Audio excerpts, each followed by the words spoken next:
अस्सलाम वालेकुम, welcome back to innovate IT zone. आज का हमारा जो वीडियो लेक्चर है वो है हमारे प्रोफेशनल प्रैक्टिसेस का लेक्चर नंबर 1 के ऊपर।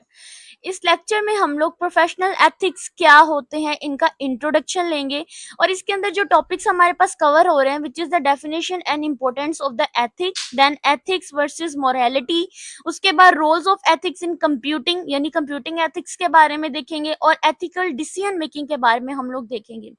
ये सब्जेक्ट बिल्कुल न्यू है हमारी आईटी फील्ड के अंदर, लेकिन हमें चूंकि इसका एग्जाम्स देना है तो हमें इसको एग्जाम पॉइंट ऑफ व्यू से ही कवर करने की कोशिश करेंगे। सबसे पहले हम लोग देख लेते हैं प्रोफेशनल एथिक्स होते क्या हैं।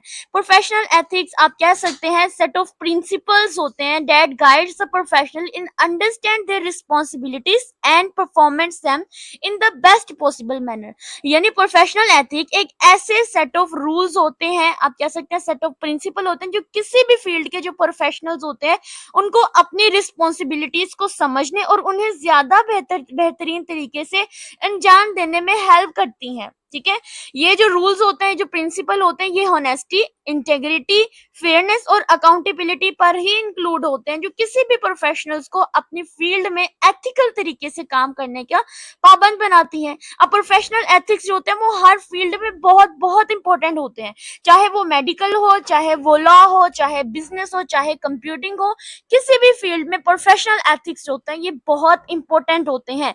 एथिक्स का मतलब ही होता है कि आपके पास जो बिल्कुल एक्यूरेट और स्टैंडर्ड सेट ऑफ प्रिंसिपल्स होते हैं, वो रूल्स होते हैं जो आपको फॉलोज करने होते हैं। प्रोफेशनल्स के लिए स्पेशली वो गाइडेंस होती है जो आपको समझनी होती है। किसी भी प्रोफेशनल्स को उनकी रिस्पॉन्सिबिलिटीज को अंडरस्टैंड करवाना, उनकी परफॉर्मेंस को और ज्यादा बताना कि आप लोग उसको ज्यादा अच्छे तरीके से कर सकते हैं।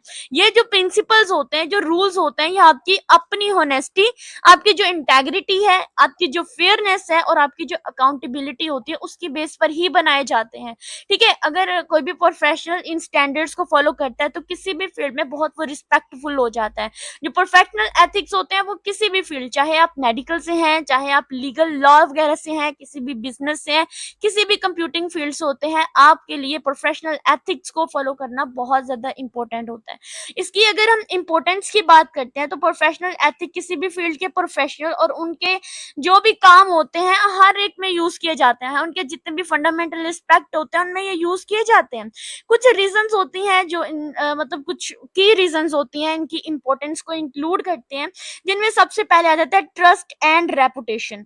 यानी प्रोफेशनल एथिक जो होते हैं ये होनेस्टी और जो ट्रांसपेरेंसी होती है इसको प्रमोट करते हैं, जो किसी भी प्रोफेशनल या जो ऑर्गेनाइजेशन होती है उनकी रेपुटेशन, उनके जो ट्रस्ट बिल्ड करने में बहुत ज्यादा हेल्पफुल होती है।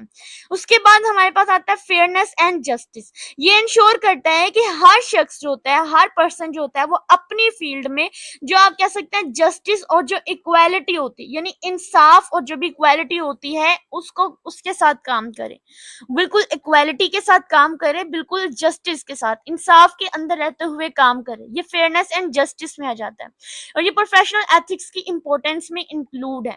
उसके बाद आता है public safety and well being. यानी कुछ प्रोफेशनल्स होते हैं जैसे कि मेडिकल और जो इंजीनियरिंग होते हैं, ये लोगों की जिंदगी पर डायरेक्ट असर डालते हैं, डायरेक्ट इम्पैक्ट डालते हैं लोगों की जिंदगी के ऊपर।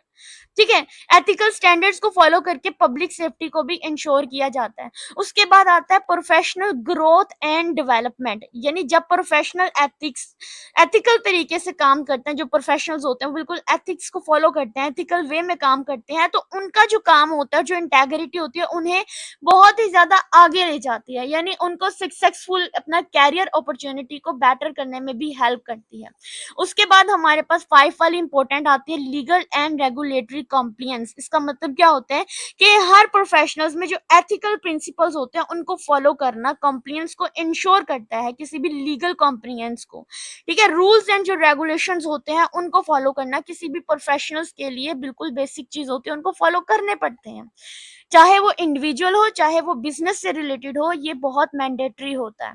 उसके अलावा हम हमारा जो नेक्स्ट सब टॉपिक आता है इसके अंदर वो आता है difference between the ethicals and morality. Ethics और मोरालिटी जो होते हैं ये बिल्कुल एक दूसरे से थोड़े मिलते जुलते टर्म्स ही होते हैं, मगर इनमें भी कुछ डिफरेंस होते हैं। जैसे सबसे पहले बात कर लेते हैं, इनकी डेफिनेशन की बात कर लें तो जो एथिक्स होते हैं किसी भी ग्रुप प्रोफेशन या सोसाइटी के बनाए गए वो रूल्स होते हैं जो लोगों को बिहेवियर को कंट्रोल करते हैं, यानी लोगों को इन रूल्स को फॉलो करना ही करना होता है।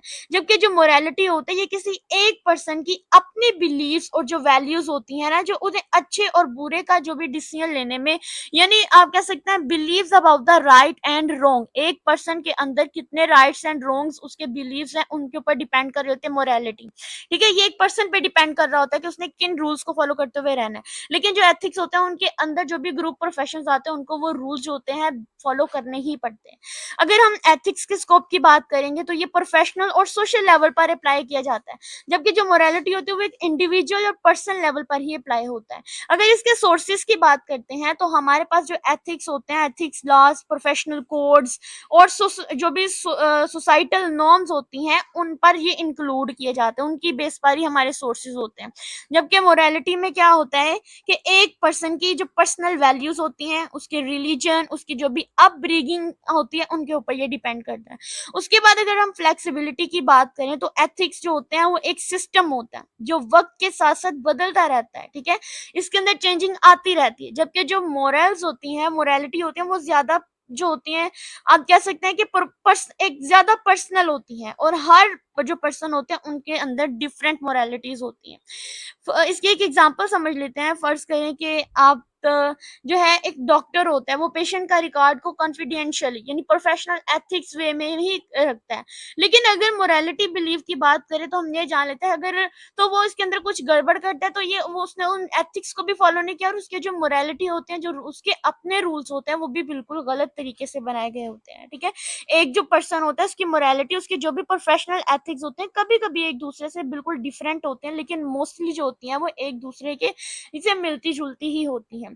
उसके बाद अगर हम बात करेंगे हमारी कंप्यूटिंग एथिक्स के बारे में, जो कि बहुत ही ज्यादा इंपॉर्टेंट है।